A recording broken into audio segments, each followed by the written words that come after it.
So, sobrang dali niya lang kasi less effort, less gastos. Ayan, so, di ba sobrang tipid niya?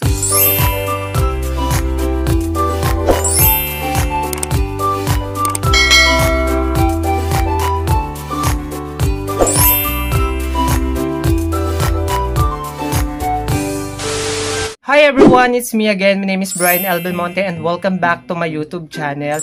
In today's video mga kawarkas, ayan, sobrang tagal ko na namang nawala dito sa YouTube. Halos 3 months akong hindi nakapag-upload, hindi nakapag-update sa inyo ng mga skincare tips and product reviews natin.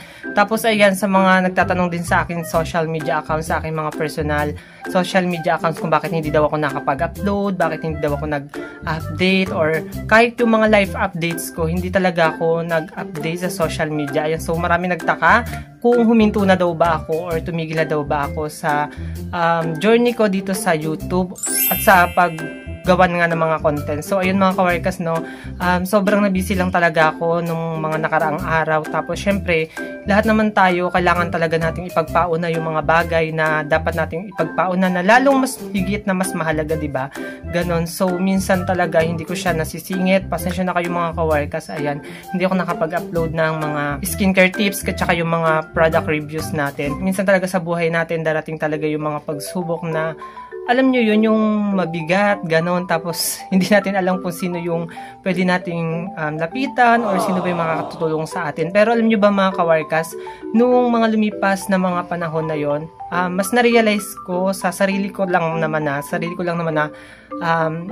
experience, ayan, sa sarili ko lang naman na pananaw yon. So, tayo rin pala yung makakatulong sa sarili natin. Tapos, hindi lahat ng pagbitaw sa isang bagay is nangangahulugan na sumuko ka or tumigil ka, dahil minsan sa mga pagbitaw natin at hindi lahat ng mga sumusuko ay talo. At minsan kasi sa buhay natin, hindi natin maiwasan na makagawa ng mga maling desisyon, ayan, mga maling nagagawa natin sa buhay natin, 'di ba? Ang mahalaga, natututo tayo sa mga pagkakamali nga na 'yon.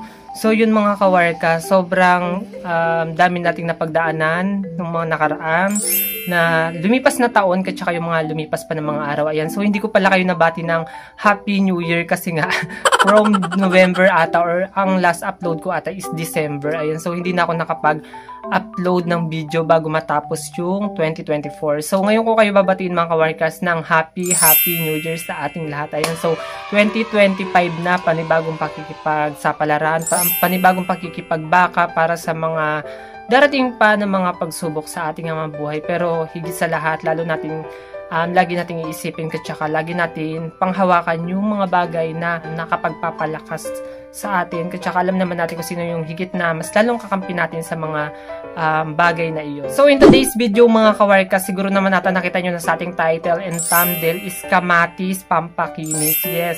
So ito ngayon yung ating gagawa ng reviews. Ayan. So disclaimer lang mga kawarka, yung mga sasabihin ko nga sa video na ito, alam nyo naman yan, diba, sa tuwing gumagawa ako ng mga reviews about products or about sa mga tawag dito, yung organic na mga ginagamit ko sa balat ko. Ayan. So diba, alam nyo naman na based on my personal experience lang naman din yung mga sinasabi ko, at based on my personal research nga about sa mga products or sa mga bagay-bagay na ginagamit ko sa balat ko. So, gaano nga ba katotoo na nakakapagpakinis, nakakapagpaputi yung kamatis? Sige sa lahat, gaano nga ba ka-effective na nakakawala talaga siya ng pimples? Meron tayo ditong kamatis. So, bago ko sa inyo pakita kung paano ko siya ginagamit is, bibigyan ko muna kayo ng mga idea about nga sa kamatis. Alam nyo ba na ang kamatis is major dietary siya? Dahil meron nga siyang antioxidant and lycopene. Yung antioxidant mga kawarkas sa kamatis at saka yung lycopene niya is tumutulong siya para mapababa yung low risk ng pagkakaroon natin ng mga heart disease at saka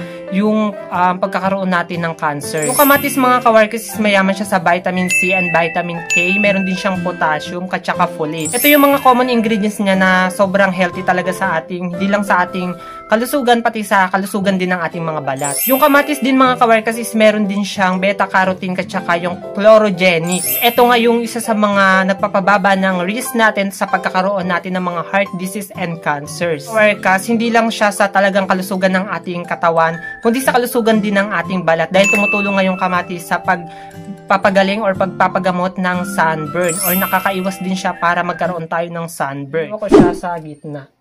Then, kapag nahiwa ko na siya, ganyan ay magiging itsura niya. So, ayan. So, dapat pala mga kawarkas, kung gagawin nyo siya, mas better yung mas hinog na kamatis yung pipiliin nyo or yung gagamitin nyo. Kasi, so it means mga kawarkas, mas maraming vitamins yung makukuha natin sa hinog na kamatis. And pwede na natin siyang i-apply sa ating skin. Ayan.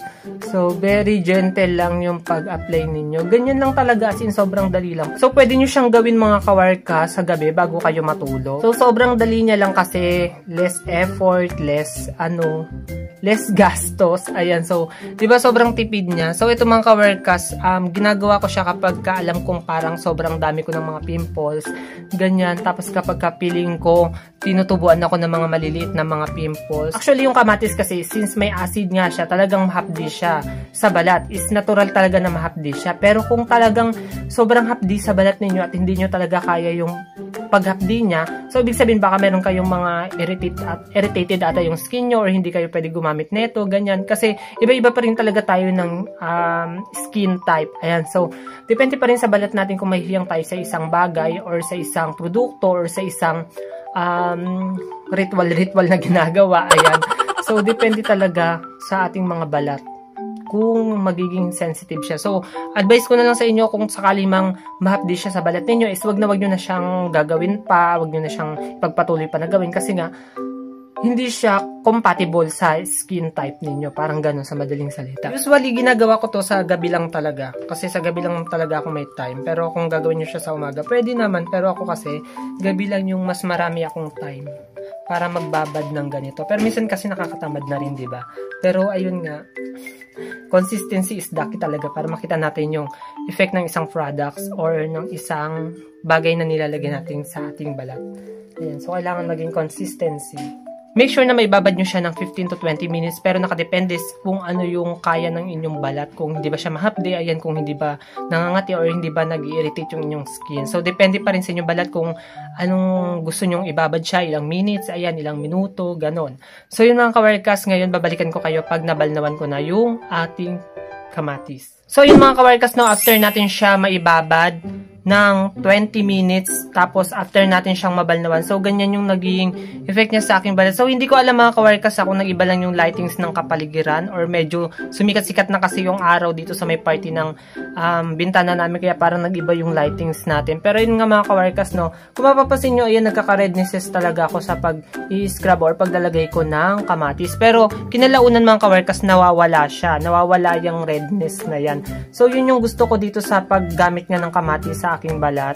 So, ayan, dito sa mukha ko, yan, kung makita nyo, hindi talaga siya totally na may mga yung talagang, may mga makikita talaga kayong mga pimples, ay mga pimples marks, pero ang gusto ko kasi dito sa kamatis na to is nakakapagpalambot siya ng balat natin, tapos nagiging smooth nga siya, ayan, no, tapos nakakapagpa-lighten siya, hindi man ganun kabilis or hindi man siya ganun kabilis, pero nakakapagpa-lighten talaga siya. Tapos kahit may mga marks ako ng mga pimples na yan, kasi nga gawa ng mga nakaraang mga araw, ayan, talagang nagkaroon ako ng pimples. So ngayon naman mga kawarkas, naiiwasan naman yung pagkakaroon ko ng pimples dahil nga sa pag-apply ko ng kamatis. Siguro dahil nga sa meron siyang antioxidant properties, nakakatulong nga siya para maka-eliminate ng mga bacterials na hindi natin nakikita sa ating balat. So, ayun, mga kawarkas. Yun yung nagustuhan ko sa kanya. So, sa part naman ng ayan, balat ko. So, kumintab siya actually. Kumintab siya. Ayan, dito. Kumintab siya, oh.